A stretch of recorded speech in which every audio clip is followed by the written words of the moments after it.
Good morning, Rockville. Thank you to the Rockville Chorus and the Rockville Concert Band. You played beautifully.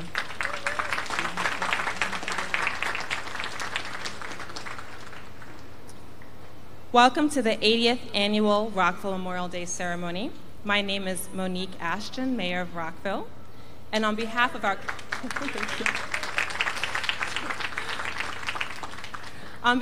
council, our staff, and our community, thank you for being here to remember and honor those who have given their lives in service to our country.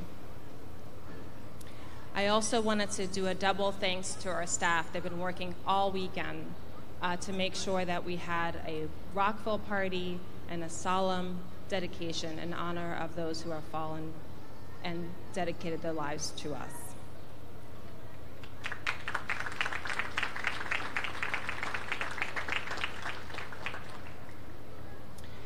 Today we honor the men and women who have given their lives for our freedoms. And I want to thank you for gathering here with us to keep this longtime Rockville tradition alive. Although we don't have the parade today due to potential weather, and I want to thank staff for making the very, very hard call. We stand behind you because safety is of utmost importance. But we've been gathering here for about 80 years. And I want to honor the history of the Wood family, who had the foresight to create a parade for us.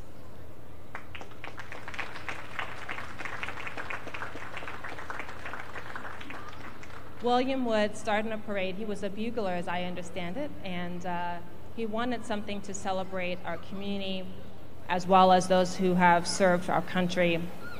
And there was a parade that started right in this community, and he had remembered in his childhood a group called the Odd Fellows, who had a homecoming on Washington Street.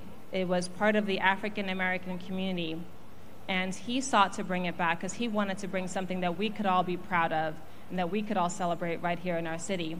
And now it's one of the longest and largest running parades and ceremonies in our region's history. And so we gather to say we remember, we appreciate, we honor. It's my understanding that his wife Rosie also kept it going and will be joined today by Reverend Wood, his daughter. So we're very thankful to have the family's continued involvement.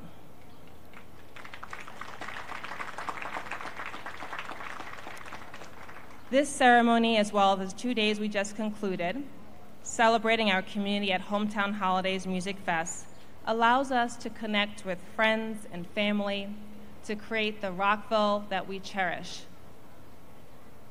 Memorial Day highlights the values of service, sacrifice, and selflessness. While many of us give some, the men and women we call to mind on this day gave all. They lived our country's values and died defending its freedoms and democracy. Democracy is both strong, yet it is fragile. It's up to us to protect it. Peace is both revered, yet too often taken for granted. Today we gather to remember. We join the generations before us who have carried on this very tradition. And we send a signal to future generations to gather in unity and remembrance. Memorial Day began in 1868 as Decoration Day. Americans placed wreaths, flowers, and flags on the graves of soldiers who died during the Civil War. It sprang from a war that nearly tore our country apart, to become a holiday that reminds us of values that we as Americans cherish and share. On May 30th, 1868, James A. Garfield, a former Union general and congressman who would later become our nation's 20th president, spoke during a Decoration Day commemoration at Arlington National Cemetery. Of the soldiers buried at Arlington, Garfield said, "We do not know one promise these men made, one pledge they gave, one word they spoke. but we do know they summed up and perfected, by one supreme act, the highest virtues of men and citizens. For love of country, they accepted death, and thus resolved all doubts and made immortal their patriotism and virtue. We also honor their families and all who serve today. Every family who has someone in service knows what it's like to have someone who's far away from you and far away from your heart. We appreciate all that they sacrifice to protect our freedom. The men and women we honor today, perfected by one supreme act, the highest of virtues, they exemplify our American ideals of service and sacrifice. Let us model their service as something greater than themselves, greater than us. Whatever our role, let us continue to serve our nation. Let us continue to fight for and protect democracy. Let us work to make our community the ideal place to live and to show the world how peace can thrive here. Let us celebrate our diversity and come together in unity. Let us follow the selfless example of the men and women we honor here on Memorial Day. We have many veterans with us today. I would like to recognize you and the sacrifices you've made in answering the call to protecting our freedom. If you have served our country, please stand.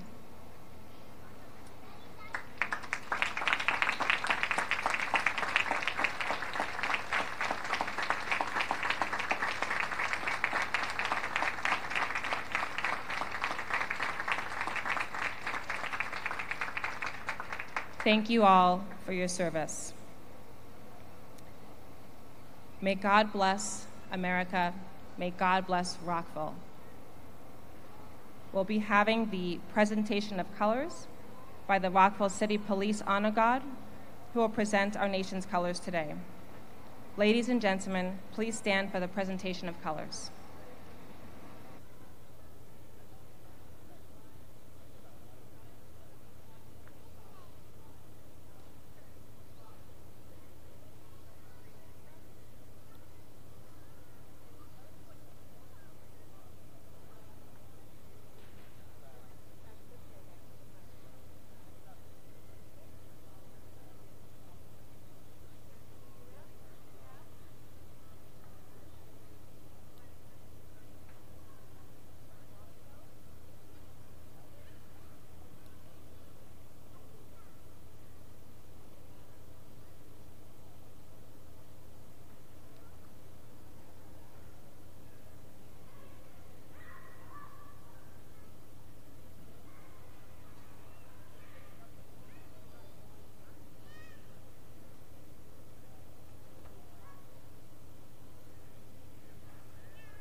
Please remain standing. I would like to introduce the Reverend Jane Wood, retired United Methodist clergy, and daughter of Bill Wood. Please. Once she is done, we can be seated.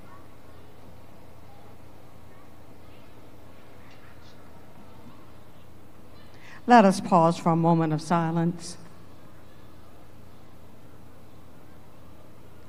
Sweet holy mystery of love, God of the universe, on this 80th Memorial Day celebration, we pause to honor and remember the bravery and ultimate sacrifice of so many women and men throughout our American history. Strengthen those families whose loved ones made the ultimate sacrifice so that we could enjoy the freedoms that we have day by day. In your name we have prayed. Amen.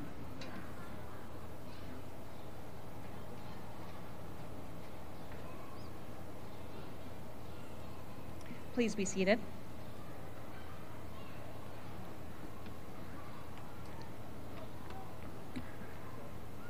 In addition to honoring our fallen heroes, I always say it takes a village to run this city, county, state, and country, and we have some Marvel superheroes here with us today.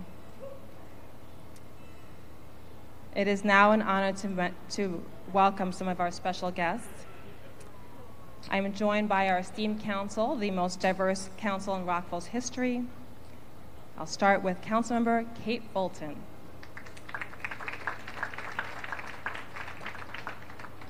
Councilmember Barry Jackson. Councilmember Zola Shaw. Councilmember Valeri. Councilmember Adam Van Grack.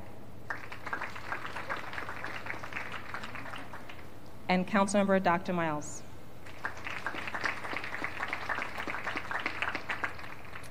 We also have various members of our city leadership team, our acting city manager, Barack Matite,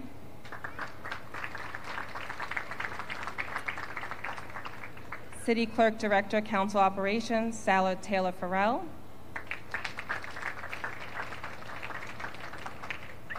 honored guests and members of the William Wood family, Reverend Jane Wood,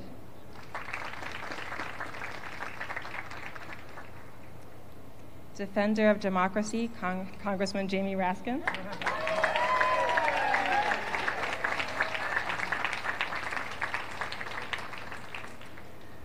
Representing Governor Westmore is Jason Spiegel.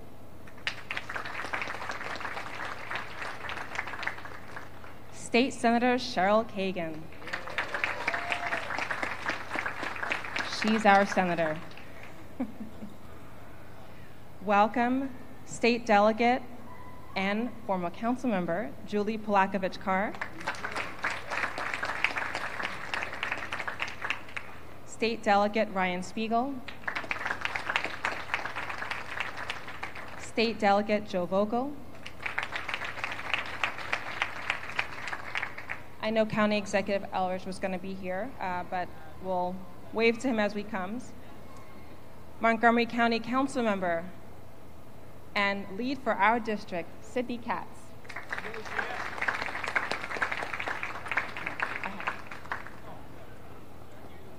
Sheriff Max Wee.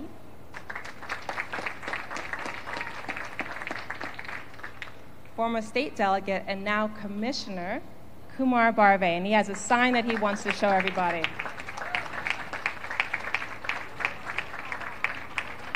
Thank you for your 32 years of service.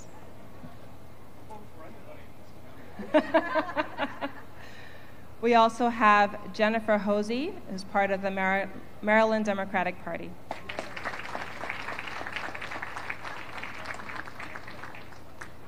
We also are joined by our local sister city, members of the Gaithersburg Council, Mayor Judd Ashman. Is there anyone I missed? All right.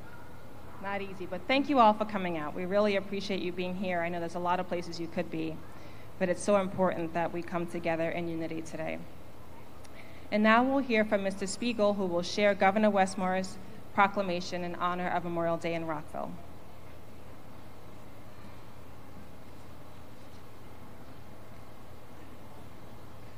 Thank you, Mayor. On behalf of Governor Moore, I am honored to present the City of Rockville with this Memorial Day proclamation. I will read part of the proclamation.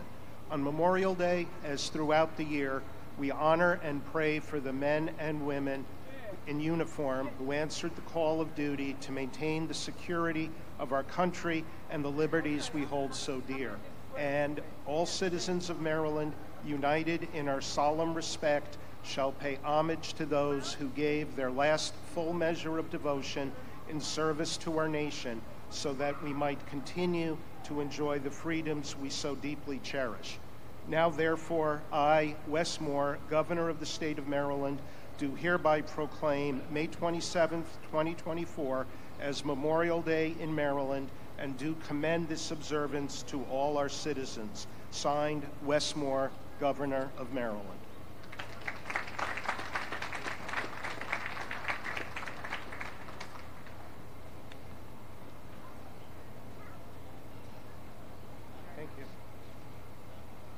Thank you for representing the Maryland Veterans Commission. I'll now be welcoming our Grand Marshal. Stephen Johnson was an enlisted member of the Air Force from 1977 to 1984, reaching the rank of Staff Sergeant. He was stationed in South Dakota and the United Kingdom and served as security specialist, primarily working on the front line guarding aircraft. Dr. Johnson is a historian at the Department of the Defense Prisoners of War Accounting Agency, where he works to provide the fullest possible records and accounting of missing personnel to their families and the nation. Mr. Johnson has been a civilian employee of the Department of Defense since 2010, and from 2009 to 2015, he has worked in various positions at the Defense Prisoner of War Missing Personnel Office. Please join me in giving a warm welcome to our Grand Marshal, Stephen P. Johnson.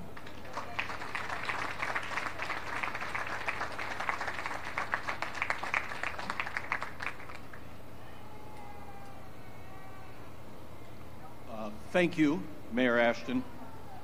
Thank you, distinguished guests and civic leaders. As a historian for the Defense POW MIA Accounting Agency, my colleagues and I conduct historical research in the hope of finding the remains of unaccounted for American soldiers, sailors, airmen, and Marines so that they can be identified and returned to their families. Sometimes this takes the form of trying to locate a crash site or an isolated burial and conducting an excavation to recover the remains. As is the case in most wars, most of the World War II remains were recovered and returned to their families or buried overseas in a cemetery administered by the United States. But others could not be identified, and so the remains were buried as an unknown. The markers over their graves simply read, "Here rests, in honored glory, a comrade in arms, known but to God." For those unknowns, my agency's work entails trying to make an identification using both historical evidence and scientific methodology that was unavailable in the immediate post-World War II era. For those service members not identified after World War II, their families were eventually informed that their missing loved ones' remains had been declared non-recoverable. The letter informing the family that there were no viable next steps would close with the words, "Realizing the extent of your grief and anxiety, it is not easy to express condolence to you who gave your loved one under such circumstances so difficult that there is no grave at which to pay homage." By the time the Return of the Dead program ended in December of 1951, the government had returned to their families more than 170 servicemen and women. Another 110,000 were buried in American-controlled cemeteries in countries in Europe or in the Pacific. That still left over 73,000 men and women unaccounted for just from World War II. Each of those 73,000 families were trapped in circumstances I can only vaguely imagine, burdened with questions, experiencing a toxic mixture of both grief and uncertainty. There is no way that I can describe the magnitude of our mission, searching for the 73,000. So let me focus on just one individual. On 6 March 1944, a 22-year-old United States Air Force pilot from Pittsburgh, Pennsylvania, was on a mission north of Rome. He was shot down by Germans and crashed on the grounds of a villa about 30 miles north of Rome in a small village called Manziana. Initial reports from the other pilots on that mission indicated that he had crashed in the vicinity of Lake Bracciano. By 1947, American graves registration personnel were alerted by the villa owner. They came to the villa and exhumed the remains. The Germans had buried him under a marker stating, "Here rests one American fighter pilot shot down 6 March 1944. There were no identification tags found on the body, no material evidence to identify the pilot or the aircraft, and after several years of investigation, the body was declared non-identifiable and buried at the American Battle Monuments Commission Cemetery at Nettuno, near Anzio, south of Rome. The pilot was declared non-recoverable 1 year later. There were no indications in the records that anyone had considered tying the case of the missing lieutenant with the remains found at Manziana. No one had tied them together. The investigator working the case of the missing lieutenant in the late 1940s actually visited Lake Bracciano and all the villages circling the lakeshore. No one he spoke to had ever heard anything about the crash. Had he gone 2 miles inland to the west of the lake, he'd have reached the village of Manziana, and this was the only aircraft that had crashed in Manziana, and everybody knew about it. The unknown was designated 977, X977 Nettuno. Yes, there are X-files. And he lay in the American Battle Monument Cemetery for the next 74 years. In 2010, I started working on air losses in Italy. By then, my colleagues had mapped the best last known location of many of the air losses in Italy. And because of their work, I noticed a similarity between the lieutenant's reported last location and the recovery site of an unknown set of remains. It took several years to exclude all other possibilities, but on 4 August 2015, the Department of Defense exhumed the remains from Nettuno and transferred them to one of our laboratories. This was the one in Nebraska. As soon as I had drafted my list of potential candidates for association with the unknown, the Army's genealogists tracked down the lieutenant's family for a family DNA reference sample. You see, his sister, his younger sister, was still alive. So for the next 4 years, I was in regular contact with the family, keeping them apprised of progress and delays, and it took until the summer of 2019 to get a reportable DNA sequence from the remains that we could reliably compare with the DNA sample that we got from the lieutenant's family. However, finally, on a sunny September day in 2019 in West Hartford, Connecticut, First Lieutenant Herschel Howard Mattis, shot down on the grounds of the Villa Payambaro in Manziana, flying his A-36A Apache fighter aircraft, which he had nicknamed Stalula for his younger sister Estelle, was laid to rest. I drove from Maryland to Connecticut for the funeral, and I stood in the back among the other mourners until one of Estelle's sons grabbed me by the arm and told me to come up front and sit next to his mother. Your family. There appeared to be no way to debate this. So that story answered one family's enduring question. I don't say that it brought closure, because I don't believe closure for that kind of loss is ever possible.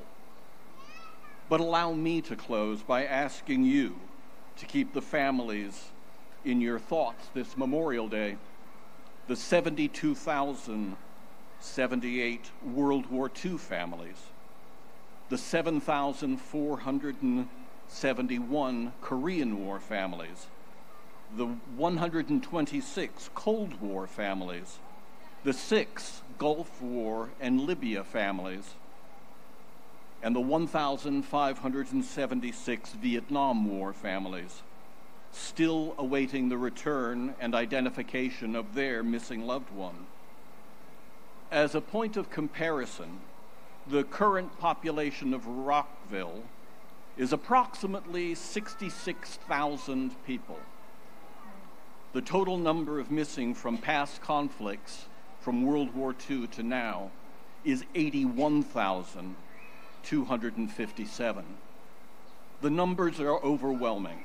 I'll be retired and possibly below ground long before we work through all of the missing cases.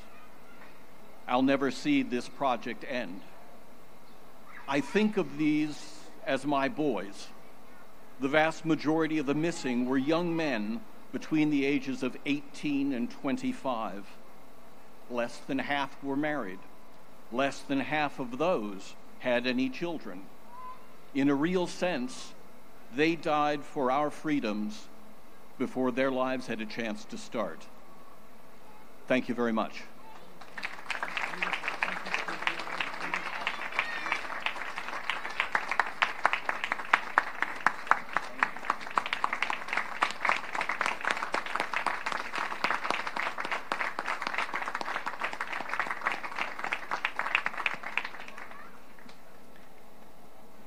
Thank you very much for the work that you're doing every day to return to families and search for those who are missing. With that, please join me and rise for the national anthem, performed by the Rockville Concert Band and the Rockville Chorus.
Thank you to the members of the Rockville Concert Band and Chorus.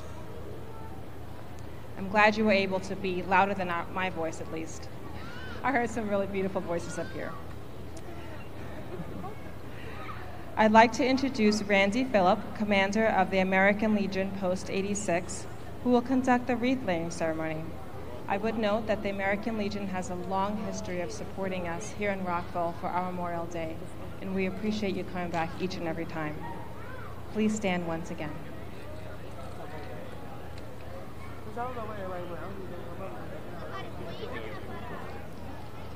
Good morning. My name is Randy L. Phillip. I'm commander of American Legion, Post 86.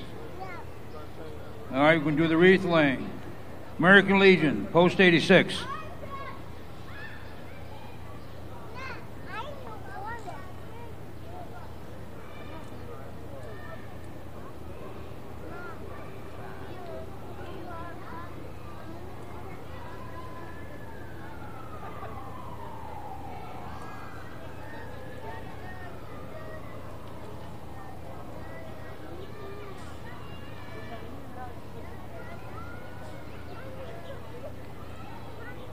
Disabled American Veterans, Chapter 12.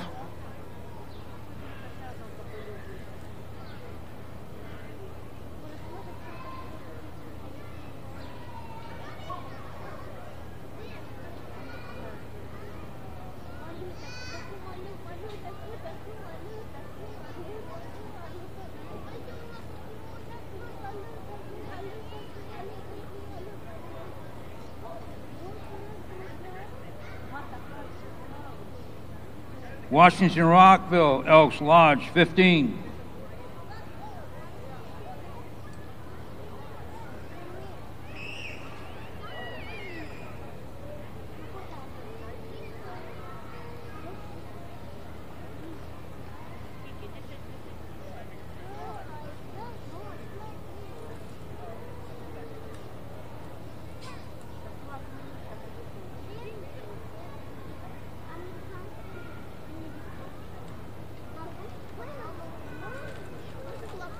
Members of the Wood family.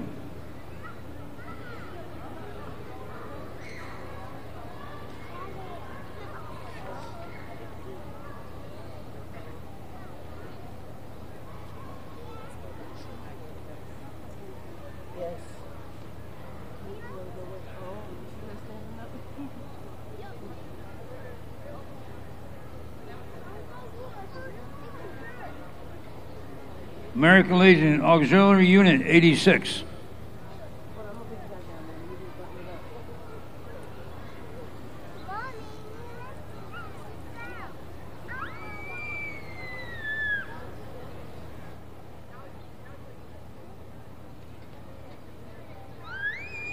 Sons of the American Legion, Squadron 86.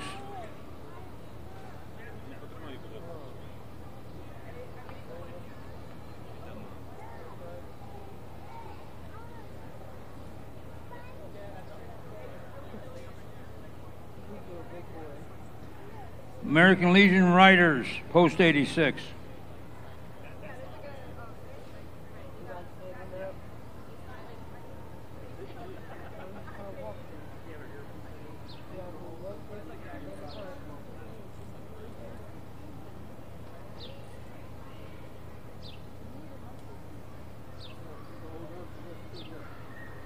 Triangle Branch, 182.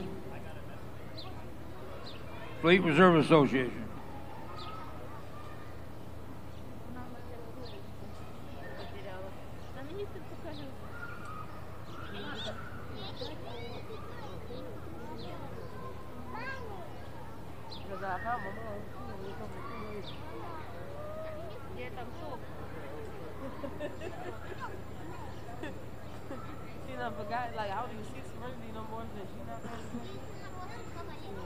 Rockville Sister City Corporation.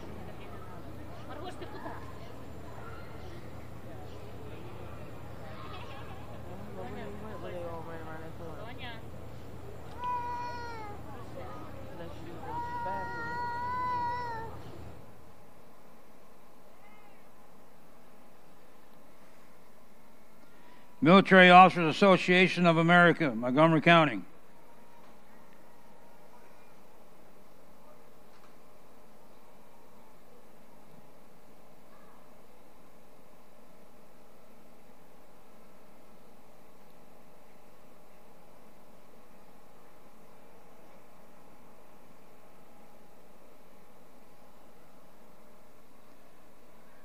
Daughters of the American Revolution.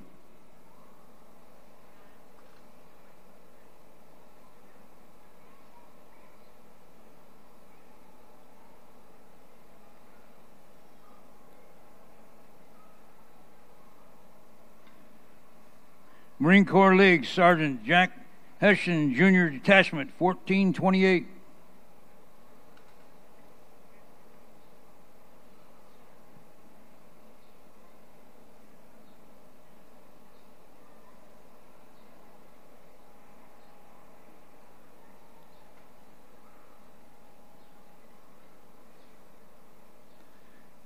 This completes the wreath laying for our ceremonies today.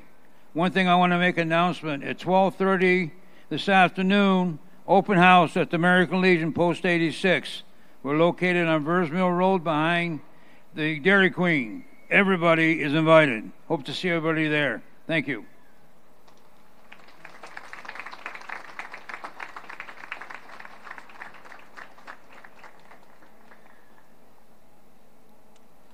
Now we will hear taps. Please be seated.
Play taps. Please remain standing for the benediction by Reverend Wood.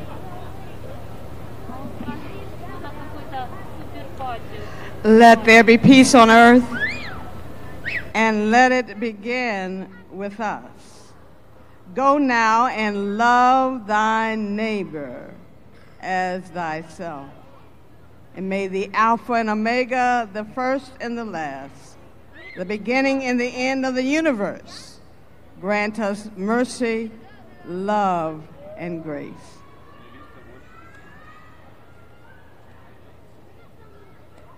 And now, please be seated.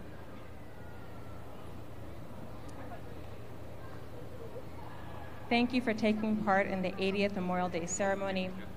Thank you to everyone who played music, the veterans organizations, community organizations who have laid wreaths, so that we will never forget the 80,000 missing soldiers, those who came home forever changed, either mentally, spiritually, or physically. Remember their families. Remember all those who serve today, and honor them.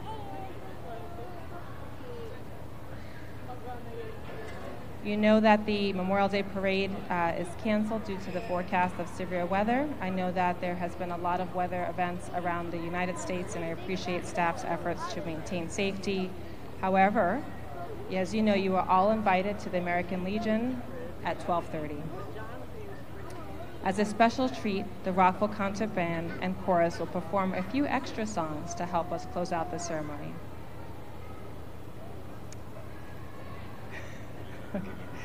The chorus says, "Just the band." Are you ready? thank you so much to all of you who have come here today to help us honor and remember our nation's heroes, to help us work to protect democracy, and to help us honor and support peace here in Rockville.